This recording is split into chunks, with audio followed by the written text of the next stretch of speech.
Halo saudara-saudaraku yang terkasih di dalam Tuhan, bertemu kembali dengan saya Rina Solihin dalam channel Rina Menjawab.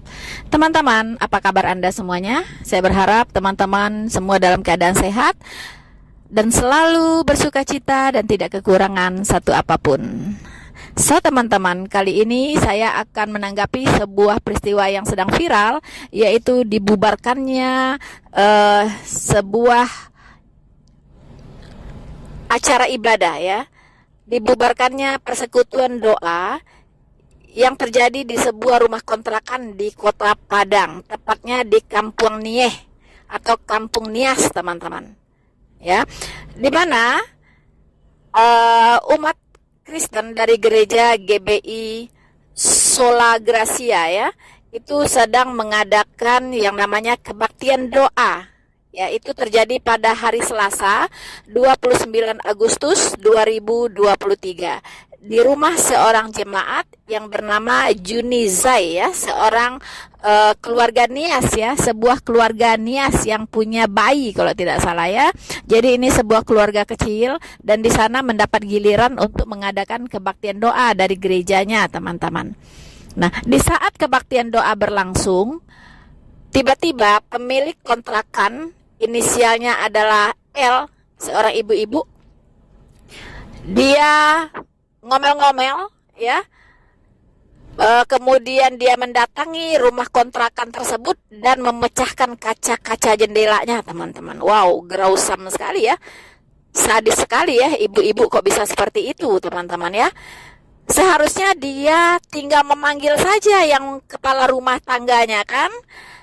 Tinggal dipanggil, bicara baik-baik, dan kalau memang merasa terganggu silahkan disampaikan begitu. Mungkin suaranya harus dipelankan kah atau seperti apa begitu, kan. Memang di dalam kebaktian doa ini tentu saja, ya, mereka berdoa dan mereka menaikkan puji-pujian tentunya, teman-teman, ya. Dan saya tidak yakin bahwa mereka menggunakan musik yang keras. Di rumah pasti tidak ada musik, paling gitar, itu pun paling, ya, kalaupun ada gitu, paling gitar. Lalu gitar sekeras apa sih? Dan mereka juga pasti tidak pakai toa, teman-teman, ya. Jadi polisi mengatakan bahwa mereka terganggu karena musiknya terlalu keras. Ini sangat mengada-ada, ya, teman-teman, ya. Pasti tidak ada musik yang dipakai saat menaikkan puji-pujian. Saya katakan paling gitar, dan gitar pun tidak akan bisa bunyinya sekeras apa begitu, ya. Mungkin di luar rumah pun tidak akan terdengar, ya kan, bunyi gitar, kecuali mereka pakai toa, ke segala penjuru diarahkan, baru, ya, bisa heboh, teman-teman, ya. Jadi itu lebay lah, ya, mencari alasan saja. So teman-teman, keluarga ini bukan hanya kaca-kaca rumahnya dipecahkan oleh pemilik kontrakan ini, tapi mereka juga diancam, ya. Jemaat-jemaat ini diancam. Bahkan adik dari perempuan L ini itu datang membawa golok, teman-teman, ya. Membawa golok dan mengatakan, saya gorok. Begitu, teman-teman. Wah, ini benar-benar sudah melanggar hukum ini. Ini adalah ancaman pembunuhan, bisa dikenakan pasal ini, ya, pemuda ini. Jangan main-main, itu ancaman pembunuhan, itu Anda bisa meringkuk di penjara loh kalau diusut, ya, secara hukum. Diperkarakan secara hukum Anda pasti kena ini. Ya, karena Anda sudah mengancam orang, ya. Ancaman pembunuhan berat loh hukumannya. Ingat itu, ya, jangan kebiasaan mengancam-ngancam orang, ya. Kalau tidak suka, tinggal bicara saja. Begitu. Nah, teman-teman, ketika PGI, ya, mendesak polisi untuk memproses peristiwa ini secara hukum, namun apa yang terjadi, teman-teman? Polisi mengatakan ini hanya terjadi kesalahpahaman saja, ya, terkait dengan etika bertetangga. Apa maksudnya? Apa maksudnya gitu? Orang beribadah, ya, kebaktian doa itu sama dengan pengajian. Kalau di Muslim itu kan juga diniscayakan, kan, ada pengajian di rumah-rumah. Apakah itu mengganggu tetangga begitu? Ya, bahkan tidak sedikit juga yang suaranya memang keras, ngajinya dikerasin ya, khotbahnya dikerasin pakai toa, pakai mikrofon gitu kan. Lalu apakah itu dikatakan tidak beretika begitu? Tidak ya, karena semua agama saya katakan itu punya loh, ya punya tata cara ibadah masing-masing. Kalau persekutuan doa itu sama dengan pengajian, tidak ada bedanya. Ya, berapa banyak ya saudara-saudara muslim yang juga biasa kok mengadakan pengajian di rumahnya, bahkan pakai tenda lagi di depan, orang nggak bisa lewat, ya kan? Biasa aja kan, nggak ada yang protes kan selama ini, nggak ada yang protes juga kan? Ya jadi please deh, mari kita hidup itu saling menghargai, ya kan?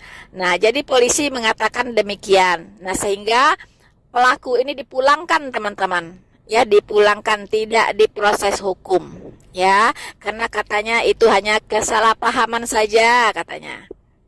Dan bahkan polisi mengatakan bahwa pemuda yang tadi membawa golok dan mengancam-ngancam mau menggorok orang itu katanya karena mengidap gangguan jiwa. Hello, ya itu alasan yang sangat gampang sekali dicari ya untuk membebaskan orang dari jerat hukum. Bilang aja gila, ya kan? Nah, gila atau tidaknya seseorang itu harus ada keterangan dari dokter di rumah sakit jiwa.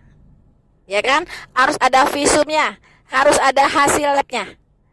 Ya, kalau Anda bisa menunjukkan bahwa laki-laki yang mengancam mau menggorok orang tadi itu mengalami gangguan jiwa, silahkan ya tunjukkan hasil resumnya, hasil keterangan dokternya dari dokter penyakit jiwa, ya dari rumah sakit penyakit jiwa, silahkan ditunjukkan. Tapi kalau tidak bisa tunjukkan, laki-laki ini harus diproses secara hukum karena sudah mengadakan ancaman pembunuhan kepada jemaat yang sedang melakukan kebaktian doa. Ya, itu tidak bisa dibiarkan karena kalau ini dibiarkan maka akan muncul lagi yang lain dari orang-orang yang sejenis yang memang tidak suka orang Kristen beribadah. Tidak suka orang Kristen menaikkan puji-pujian kepada Tuhan Yesus, tidak suka orang Kristen berdoa ya dengan menyebut-nyebut nama Yesus. Tidak suka, alergi teman-teman. Kuping jadi panas ya, kuping jadi panas sekali begitu kan. Nah, kita udah tahu mereka di pihak siapa. So teman-teman, kemudian pihak MUI, pihak FKUB itu pun memberikan pendapat yang senada, ya kan? Jadi mereka mendorong penyelesaian itu secara kearifan lokal, maksudnya begitu. Apa maksudnya kearifan lokal, teman-teman? Diselesaikan dengan cara kearifan lokal. Wow, kalau saya terjemahkan, teman-teman, mereka akan mengatakan bahwa mayoritas di Padang itu, ya, itu adalah Muslim, Islam. Jadi kalau mayoritasnya Islam, Anda jangan coba-coba untuk melakukan pengajian atau semacam kebaktian doa di lingkungan orang yang di lingkungannya itu adalah mayoritas Muslim. Jadi itu merupakan gangguan bertetangga. Ya, itu melanggar etika bertetangga karena tetangganya itu adalah mayoritas Muslim. Jadi yang non Muslim kalau bisa jangan berdoa, ya, jangan beribadah, ya, diam saja di rumah. Kalau mau beribadah di dalam hati saja, tidak usah pakai kumpul-kumpul, tidak usah pakai rame-rame, ya, tidak usah pakai berjamaah-jamaah, tidak usah. Ya kan? Itu mereka mau, teman-teman. Itu yang mereka mau. Karena di sana menurut kearifan lokal mereka itu mayoritas Muslim. Jadi yang non Muslim tidak boleh ya beribadah.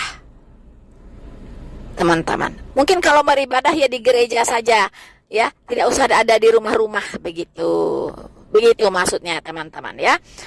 Tapi menurut Setara Institut, FKUB ini telah mengabaikan keadilan, ya, mengabaikan keadilan bagi korban yang telah dilanggar haknya untuk beribadah. Ya, betul sekali. Ya, karena apa?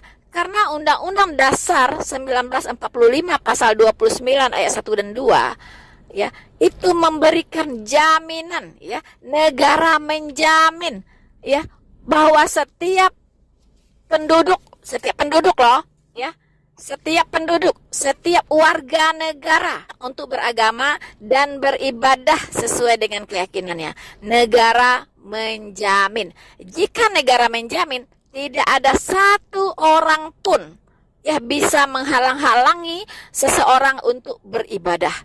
Tidak ada.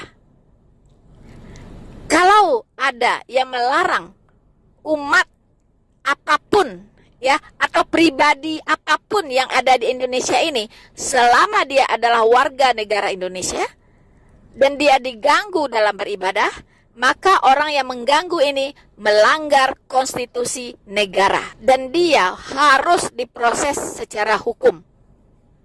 Karena orang ini tidak cocok hidup di negara Indonesia. Harusnya dia bikin negara sendiri. Ya, mungkin di planet Mars, ya, atau di galaksi mana, ya, di ruang angkasa mana, begitu kan? Silahkan, ya, dia pilih planet mana yang dia mau, ya, boleh, begitu. Silahkan Anda satu komunitas saja di sana, tidak ada manusia lainnya di sana, ya kan? Nah, tapi kalau Anda hidup di Indonesia dan Indonesia sudah dikodratkan, ditakdirkan oleh Tuhan, ya, untuk apa? Untuk menjadi milik banyak suku bangsa, banyak agama, banyak ras, ya, dan banyak budaya dan bahasa. Sudah ditakdirkan Tuhan. Tidak bisa Anda memilih. Ya, Anda tidak bisa memilih saya pengen homogen saja. Ya, di Sumbar hanya boleh orang Islam saja. Tidak bisa, tidak bisa. Ya, Anda cari di daerah mana di Indonesia ini yang homogen? Tidak ada. Ya, semua pasti bercampur baur. Untuk itulah kita harus hidup saling menghargai. Teman-teman, untuk kita ketahui, Sumbar itu pada hakikatnya bukan daerah homogen ya dalam hal berkeyakinan, teman-teman. Tapi juga heterogen. Kita bisa melihat penduduk di Sumbar itu ada sekitar 5,4 juta jiwa. Nah, 5,4 juta jiwa ini terdiri dari apa saja? Pertama, Kristen Protestan itu ada 80.000, teman-teman. Katolik 46.000, Hindu 93, Buddha 3.000, Konghucu 8, dan kepercayaan lainnya 265 orang. Sementara sisanya itu adalah Muslim, teman-teman. Jadi jelas di sini bahwa masyarakat Sumbar itu tidak homogen, ya. Jadi kalau ada yang bercita-cita untuk mendirikan provinsi bersyariah, itu sangat tidak tepat ya, teman-teman ya. Memang ada undang-undang terbaru dari Sumbar yang diketok palu oleh DPR RI, yaitu Undang-Undang Adat Bersandi Syarak, Syarak Bersandi Kitabullah.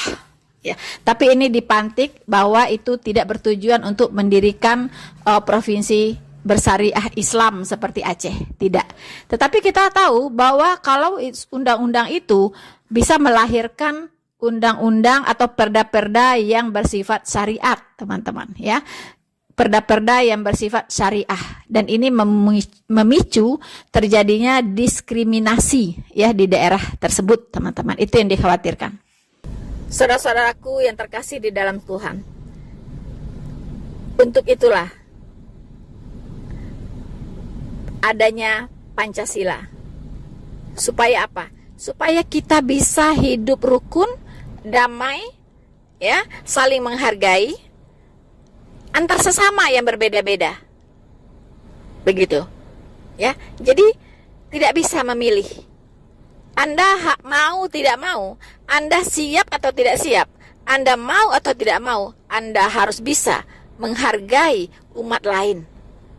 Ya, Anda kalau mendengar umat Kristen sedang kebaktian doa di rumahnya, kalau Anda merasa terganggu, silakan ambil kapas, tutup telinga Anda.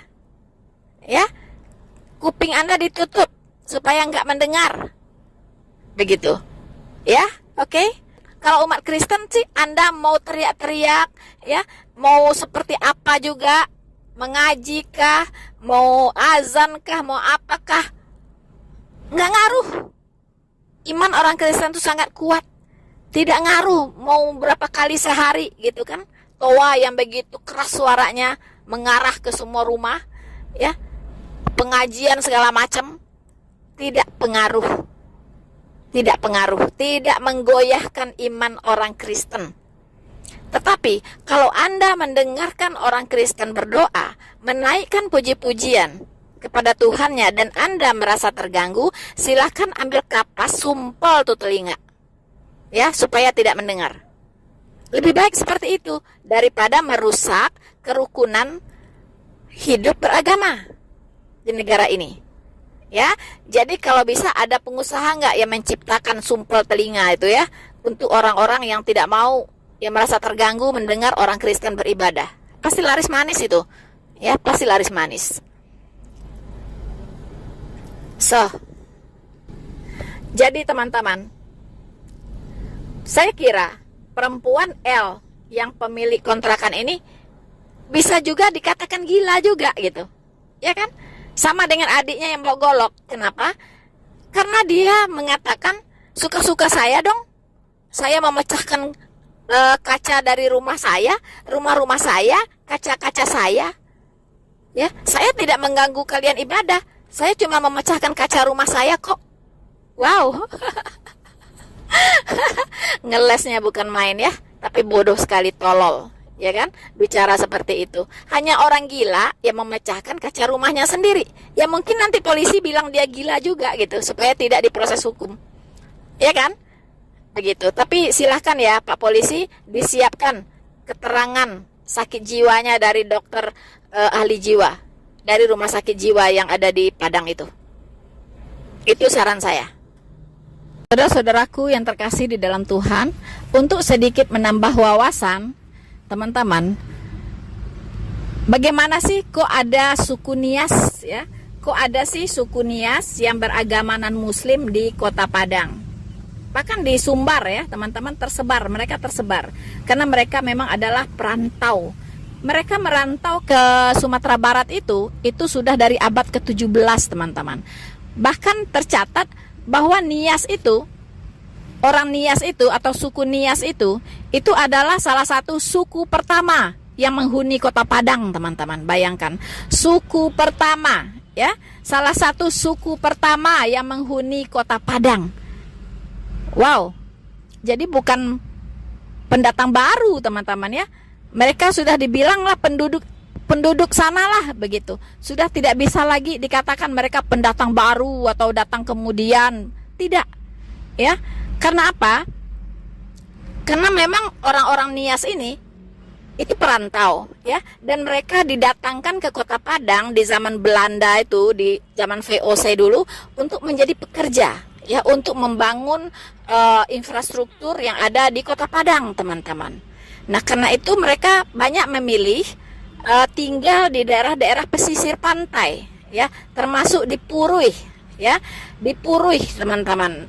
Puruy itu salah satu sidlung atau apa ya, tempat tinggal, tempat domisili ya, mayoritas itu orang-orang Nias gitu. Orang-orang Nias. Kata Puruy sendiri yang diberikan kepada daerah itu ya, sidlung itu atau kompleks itu atau daerah yang mayoritas tinggal orang Nias itu disebut Puruy, teman-teman. Puruy itu dari bahasa Nias. Saya kira, teman-teman, banyak orang Padang sendiri, orang asli Padang ya, itu tidak tahu bahwa kata Puruy itu berasal dari bahasa Nias.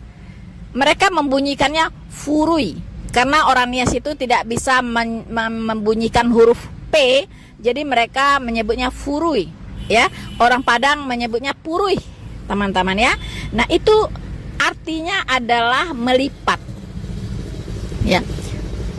Kok bisa melipat? Ya, melipat artinya Furuy ya, atau Puruy gitu. Itu artinya melipat. Melipat apa? yaitu ombak-ombak ya. Ombak yang apa? Yang ombak Pantai Padang yang bergulung-gulung ya. Memang Pantai Padang itu indah sekali. Ombaknya itu tidak pernah berhenti bergulung, teman-teman ya. Nah, mereka menyebut bergulung itu adalah berlipat. Jadi ombaknya berlipat-lipat ya. Jadi mereka sebut daerah tempat mereka tinggal, mereka namai Puruy. Ya, jadi saudara-saudara yang orang Padang, orang Minang ya di Kota Padang, lah tahu kini kan apa artinya Puruy itu. Puruy itu artinya malipe. Ya, malipe. Ombak nambah gulung-gulung tuh, itu disabuinya ombak malipe-lipe, ombak balipe-lipe gitu, atau bagulung-gulung. Jadi tahu kan ya. Jadi sekarang udah tahu kata Puruy itu dari bahasa Nias. Ya. Tapi bukan kata Puruy saja, teman-teman, ya. Bahkan ada satu kompleks perumahan namanya Siteba, ya. Itu ada suatu kawasan ya, tempat tinggal, kawasan atau sidlung tempat tinggal juga namanya Siteba. Itu pun dari bahasa Nias. Ya, saya yakin deh orang Padang belum banyak yang tahu kalau kata Siteba itu berasal dari bahasa Nias. Ya. Bukan hanya Siteba dan Puruy ya, tapi juga ada Banuaran ya. Banuaran itu juga berasal dari bahasa Nias. Kemudian Hiligo. Nah, yang Pasaraya Padang sekarang ini ya, itu namanya Hiligo. Itu dari bahasa Nias, teman-teman ya. Jadi teman-teman yang di Sumbar ya, jadi tolonglah saudara kita orang-orang Nias ini bukan orang baru di Kota Padang ya. Mereka ini adalah salah satu dari suku pertama yang datang ke Padang. Dan mereka bahkan menamai tempat-tempat mereka tinggal dengan bahasa mereka. Karena ketika mereka masuk Siteba, ketika mereka masuk Puruy, ketika mereka masuk ke Hiligo, ke Banuaran, itu belum ada manusia di situ. Masih hutan belantara, ya, masih sepi. Makanya mereka yang pertama datang ke sana, maka mereka namailah daerah itu dengan bahasa mereka. Begitu teman-teman ya. Jadi tolong jaga hubungan silaturahmi dengan saudara-saudara kita orang Nias. Walaupun mereka berbeda agama, tetapi mereka juga punya hak untuk hidup di sana, untuk menjalankan kehidupan mereka sebagai umat beragama. Mereka juga diwajibkan kok oleh Tuhannya untuk beribadah ya. Diwajibkan kok oleh Tuhannya untuk pengajian, ya kan? Bukan Islam saja yang diwajibkan Tuhannya gitu. Ya, jadi tolong saling menghargai. Ya, saling menghargai gitu ya. Karena kita mau semua umat beragama hidup di sini rukun dan damai. Janganlah jumawa ya. Bukan karena mayoritas lalu kita punya hak yang lebih dari yang lainnya. Tidak, ya. Kita sama kok. Ya, konstitusi sama-sama melindungi kita. Konstitusi sama-sama memberikan hak ya kepada kita dan memberikan kewajiban kepada kita yang sama. Walaupun di Padang itu ada non-muslim juga, mereka sama kok diwajibkan membayar pajak. Ya, sama, kewajiban kita sama kepada negara, yaitu harus membayar pajak. Untuk itulah kita harus mendapatkan fasilitas yang sama. Ya, baik itu fasilitas umum, fasilitas untuk beribadah dan lain-lainnya. Ya, oke, teman-teman. Dan saya harap ini kejadian yang terakhir ya terjadi di Sumbar. Jangan sampai terjadi lagi dan terjadi lagi. Itu tidak elok. Tidak elok ya. Karena ingat, orang Sumatera Barat juga banyak loh ya, tinggal di daerah-daerah yang lain, di negara orang, di daerah orang gitu. Orang Sumbar ini juga perantau, di mana ada daerah ada orang Padang di situ, gitu ya. Jadi kalau saudara-saudaraku Minang ini ingin dihargai di daerah orang, tolonglah hargai juga orang-orang yang ada di daerah Minang. Oke? Firman Tuhan mengatakan, perbuatlah segala sesuatu yang engkau ingin orang lain perbuat kepadamu. Ya, apa artinya teman-teman? Kalau kita mau dihargai orang, hargailah orang lain terlebih dahulu. Ya kan? Kalau kita ingin dihormati oleh orang, hormatilah orang lain terlebih dahulu. Jika orang Minang dimanapun berada, di daerah-daerah lain ataupun di negara-negara lain yang tersebar, saudara-saudara ingin dihargai di sana oleh penduduk-penduduk setempat di sana, dan saudara-saudara adalah pendatang di sana, dan Anda ingin dihargai, maka hargailah orang-orang lain, orang-orang yang tidak seiman, orang-orang yang tidak sesuku, seras dengan Anda yang hidup di Sumatera Barat. So simple. Ya, hargai mereka. Maka Anda pun akan dihargai dimanapun Anda berada. Bukankah pepatah Minang mengatakan kepada kita, di ma bumi dipijak, di situ langit dijunjung, teman-teman ya. Jadi benar-benar kita harus bisa beradaptasi, bisa saling menghargai. Oke teman-teman, ya saya kira sekian dulu dari saya. Ya, semoga ini bermanfaat. Tuhan Yesus memberkati kita semua. Maranatha.